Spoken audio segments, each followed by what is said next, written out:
When you look back at ancient history, there are a few names that Oh. they just carry so much weight. And Ramses II is right at the top of that list. Oh, absolutely. He's the pharaoh who wanted his name to last forever. And, well, he did it. He really did. I mean, we're talking about a reign that lasted for 66 years. It's just astonishing. Think about that. For over 6 decades, one person was making all the major decisions for the most powerful empire on Earth at the time. So today, we're going to dig into how he managed that. We'll look at how he was trained, his biggest, most famous battle, which was almost a total disaster, Almost, yeah. and how that near disaster actually led to one of the greatest diplomatic achievements in, well, in all of recorded history. And to really understand Ramses, you have to start with his family. He was born into the 19th dynasty. And a dynasty is just a powerful family that keeps power for generations, right? Exactly. His father was Seti I, a really strong pharaoh who was completely focused on getting Ramses ready to rule. And that training started so early. We're not talking about just lessons in a palace. He was out there learning the art of war firsthand. Right. He's on campaign. He's learning how to drive a chariot, which was basically the ancient world's version of a tank. And leading actual soldiers. This was practical, hands-on experience. But the mental training was just as tough. He had to learn to read and write hieroglyphs.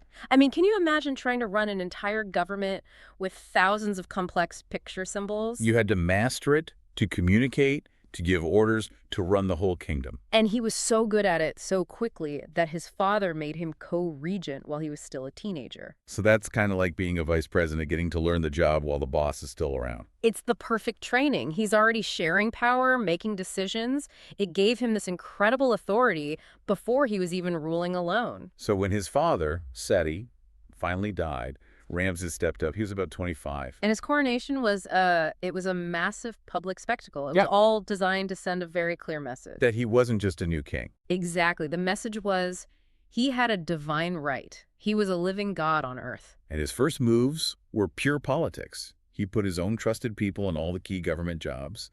He secured his power base at home so he could deal with the big threat on the horizon. And that threat was getting serious. Egypt's main rival was the Hittite Empire. Which was located up north in what we'd now call modern-day Turkey. And this wasn't really a personal fight. It was all about strategy. Both empires wanted control over the same piece of land. Modern-day Syria. Right. It was full of valuable trade routes and fertile land. Controlling it meant you controlled the region. And the key to the whole thing, the big prize, was a city called Kadesh. It was right in the middle of everything. The tension just kept building between Ramses and the Hittite king Muwatalli II, and Ramses decided, okay, that's it. I'm going to deal with this myself. So he puts together this absolutely massive army. The organization behind it is just incredible to think about. It really was. He split the army into 4 main divisions. And to inspire them, he named each one after a major Egyptian god. So you had the division of Amun, the division of Ra, Ta, and Seth. And each one of those divisions had about 5,000 soldiers. So that's 20,000 men, a huge professional army, plus all the people needed to support them. And they had the best gear. Bronze weapons, leather armor. But Ramses was also smart. He hired foreign mercenaries for specialized jobs. Like the Shardana, right? These elite soldiers known for their huge swords. The best fighters you could hire. And think about the logistics. Feeding 20,000 men and their horses all the way up to Syria. That's a challenge in itself. And to top it all off, Ramses puts himself right at the very front. He personally leads the first division, the division of Amun. He's basically saying, follow me. I'm not sending you to war. I'm leading you there. An incredible display of confidence. But all of that planning, all that confidence was about to run straight into the oldest trick in the book. Deception. Exactly. So the Egyptian army is finally getting close to Kadesh, and they run into 2 local guys, these tribesmen, called the Shasu. And these guys are actually Hittite spies, but they tell Ramses this story. Basically exactly what he wants to hear. They tell him the Hittite army is terrified of him, and they're running away miles to the north. And Ramses, he's young, he's confident. He believes them. He falls for it completely. It's a huge mistake. He tells his first division, Amun, to race ahead and set up camp. The other 3 divisions are still miles behind, marching in a long, vulnerable line. And the whole time, the entire Hittite army is hiding just over the hill from Kadesh. They're just waiting. The moment that first Egyptian division stops to make camp, the Hittite king strikes. And he strikes fast and hard. The Hittite chariots charge across the river, but they don't even attack Ramses' camp first. They slam into the second division, the division of Ra, while it's still marching. It must have been total chaos. The marching formation just shatters. Complete chaos. And you have to remember, Hittite chariots were different. They were heavier, and they carried 3 men, a driver, an archer, and a guy with a shield. So they had more weight, more power in a charge compared to the lighter 2-man Egyptian chariots. They just plow right through the Ra division and crash into the Amun camp. Soldiers are fleeing, and suddenly Ramses, the living god, is surrounded. He's cut off. He's facing complete destruction. This is the moment, right? A normal person would panic, but the records all say he was calm. He puts on his golden armor, jumps in his chariot, and leads a counterattack himself. He charges straight into the thick of the fighting, calling out to the god Amun for help. Now, the carvings he made later claim he killed, thousands of enemies single-handedly. Which is probably a bit of an exaggeration, Yeah. but the core of it is true. His personal courage rallied the troops who were left. He inspired them to fight back instead of run. He used the speed of his chariot to his advantage, zipping around the heavier Hittite chariots, firing arrows, causing confusion. He pushed them back towards the river. But even that wasn't going to be enough. His camp was a wreck. But then, just when things look their worst, help arrives. A special group of elite Egyptian troops, the Ner'ern, show up.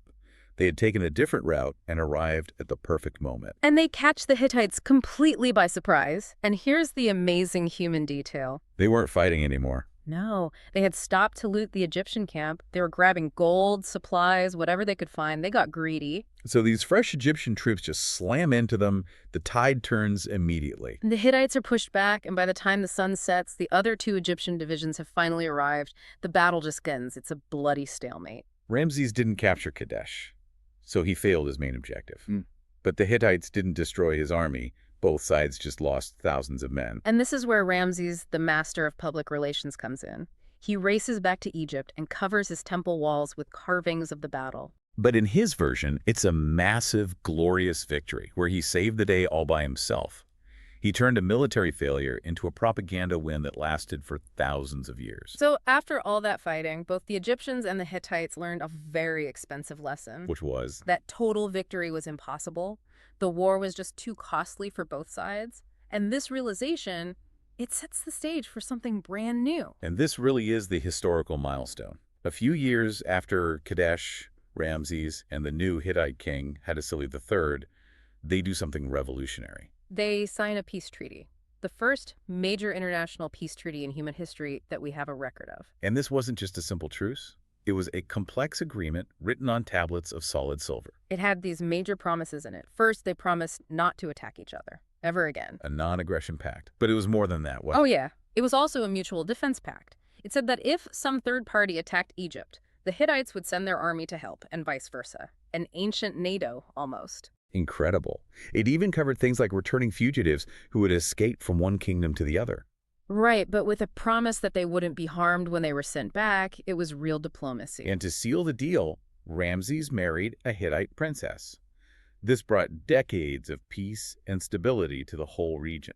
So the biggest victory to come out of Kadesh happened years after the fighting stopped. Exactly. Now, beyond the battlefield, Ramses' other great legacy is, well, it's stone. He was the greatest builder in Egyptian history. His 66-year reign gave him the time and the resources to just cover Egypt in monuments to himself. I mean, look at Abu Simbel. Those 4 giant statues of himself carved right into a mountain. Each one is as tall as a 7-story building. It's all about sending a message of power, of divinity. Yeah. He also massively expanded the Great Temple at Karnak and built his own mortuary temple, the Ramesseum. A mortuary temple was basically a place where priests could keep your legacy alive, your spirit powerful, long after you were gone. It was his insurance policy for immortality. He even moved the capital city to a new place he built from scratch, Pi-Ramses. He made it so you couldn't look anywhere in Egypt without being reminded of his greatness. And it worked. He lived to be over 90 years old, which is just an incredible age for that time.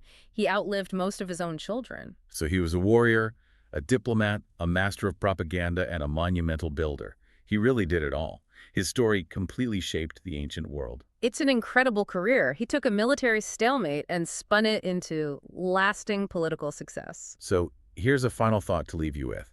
Ramses' life shows that sometimes true lasting power comes from knowing when to stop fighting. Think about it. A massive military failure at Kadesh led directly to the world's first peace treaty. Absolutely. Sometimes the greatest victories are won at the negotiating table, not on the battlefield. See you next time.